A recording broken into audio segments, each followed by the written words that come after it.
1 through 12, and it's the part of the Christmas story, actually, that is reserved for Epiphany.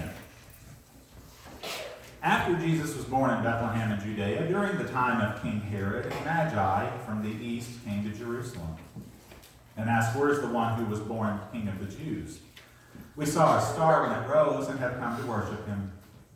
When King Herod heard this, he was disturbed, and all Jerusalem with him.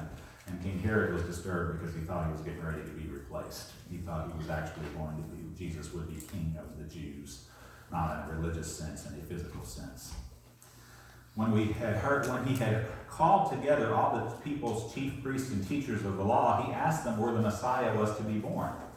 "In Bethlehem in Judea," they replied, "for this is what the prophet has written. But you, Bethlehem in the land of Judah, are by no means least among the rulers of Judah. For out of you will come a ruler who will shepherd my people Israel." Then Herod called the Magi secretly and found out from them the exact time the star had appeared. He sent them to Bethlehem and said, "Go and search carefully for the child. As soon as you find him, report to me, so that I may go and worship him." After they had heard the king, they went on their way, and the star that they had seen when it rose went ahead of them until it stopped over the place where the child was. When they saw the star, they were overjoyed. On coming to the house, they saw the child with his mother Mary, and they bowed down and worshipped him.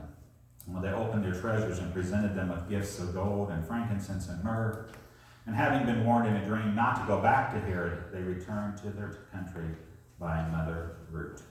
I want to take a moment here to explain the word Bethlehem, because it's going to come up in communion later. And I learned something yesterday when I started looking for a communion service for Epiphany. Because Bethlehem was actually very prophetic in another way. Lahem in Hebrew means bread. And Bethel means house, or house of God, sacred place. So Bethlehem is a house of bread. So later when we talk about that when we're doing the communion service, think about Jesus being born in a town that was the house of bread and the significance of bread in the communion. We're going to start with Magi, though. It says Magi. Now, Magi is one of those funny words because singularly it's magus, like hippopotamus or hippopotami, okay, or alumnus or alumni, because of the way it's done. Most of the time they're just called wise men or kings, right? And there's always that standard joke of finding three wise men. But they were a lot of times they did magic, or they were considered to be magicians, and they could have been that they were simply a little bit more educated than the average guy. Okay, most people back then didn't have a lot of education. Many could not read. Some could do some basic math, but they learned a trade. They didn't learn academics the way we did. So Jesus was a carpenter and so forth, but Jesus could at least read the Torah. But a lot of people didn't read necessarily. They may have been able to do some predictions based on star planet movement, and they may have had some knowledge of some basic chemicals that would make it look like they could do magic tricks. Because to a child, if you take a little baking soda and pour it into a glass and pour a little vinegar on top of it, it looks like you can do magic.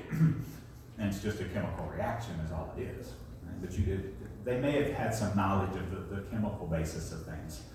Christian tradition, they were the noble pilgrims from the east, the ones who traveled far, who followed a miraculous guiding star to Bethlehem, where they paid homage to the infant Jesus as King of the Jews, and that's part of Matthew 1 through 12. Tradition holds that they came from Persia.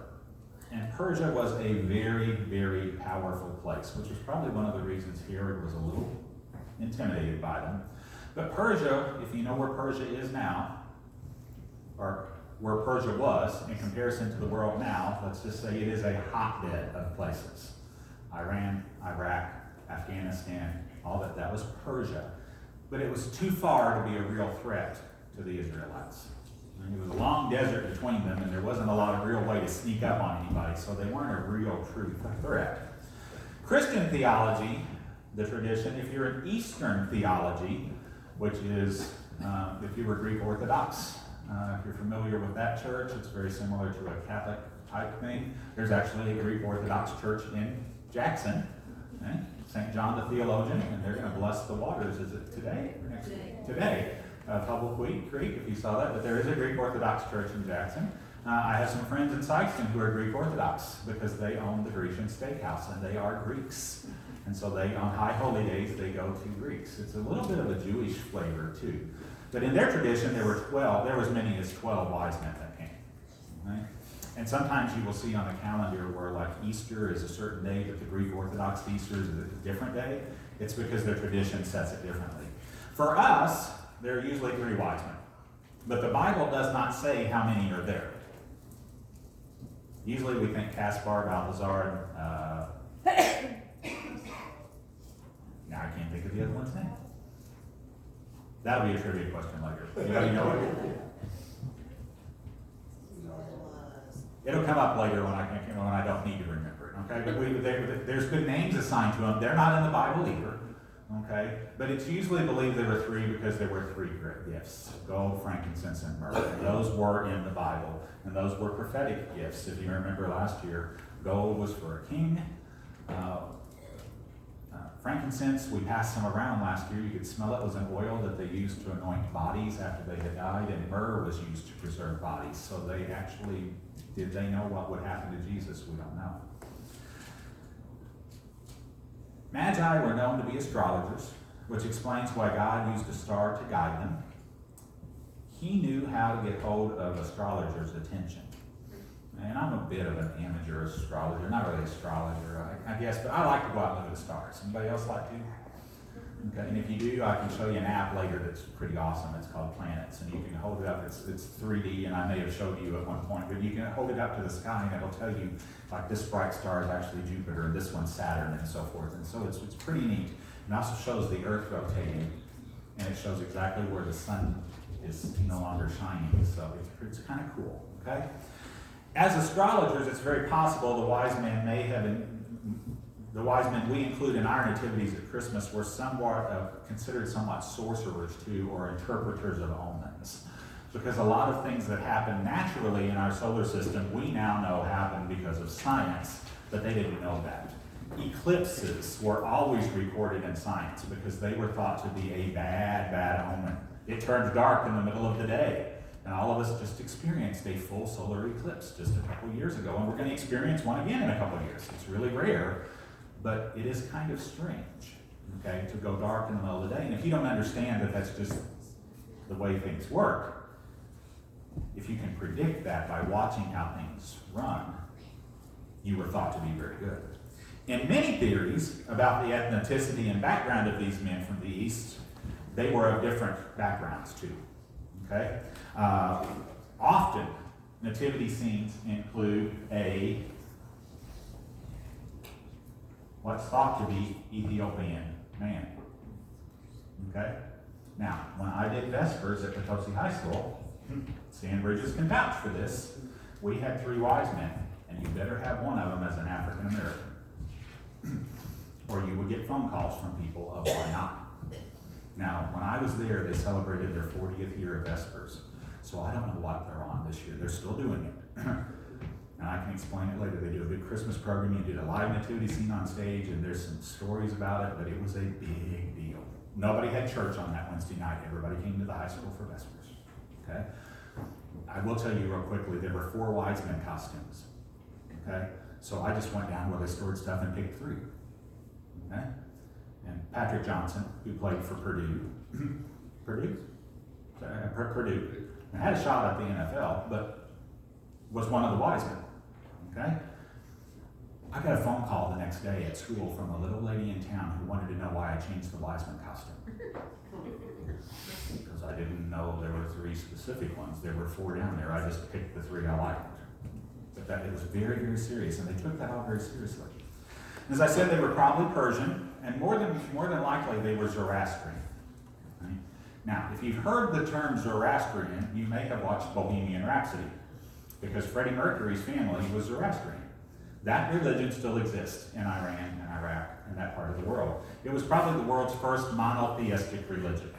One God. But it does still exist. There are still Zoroastrians in the world. For centuries, people assumed that the Savior would come specifically to deliver the Jewish people. God's chosen people. And that's kind of similar to that belief that on Palm Sunday that we think that the Jews weren't real happy with Jesus when he came riding in on a donkey. They thought he was supposed to be riding in on a war horse with a sword slashing off Roman heads. They never thought that he would be sent into a manger. If the one true God was coming to earth to establish his eternal kingdom, surely it would have been for the sake of the Jews. But when God reveals the significance of Jesus' birth to the Magi, we get our first glimpse of his desire to reconcile with the entire world. Because the one significant piece about the Magi showing up to this manger is that they were Gentiles. They were non-Jewish people.